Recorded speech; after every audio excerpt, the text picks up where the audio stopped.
How to delete search history on Google Maps Android. First, I need to mention that there is no difference between getting up that problem or simply getting up that deleting session on your iPhone or on your Android. It doesn't matter, as I said.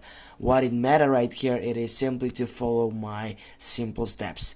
As you get right here in that application, when you take off on your, for example, search site settings, and you can find out all these searching history site sections, which will take you to the main point by going from here. Firstly, as you can see it from here, you have all these sites, and the main point, when you get right there, it is simply, as you can see, you have all these notificationable options and all that stuff.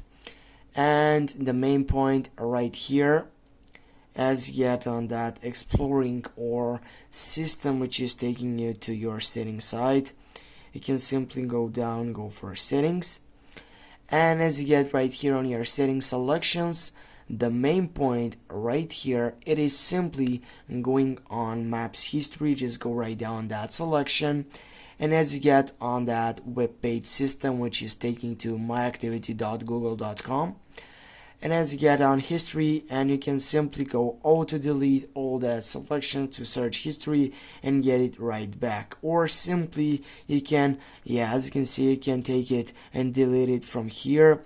You can delete today, custom age, or delete all time for your search history.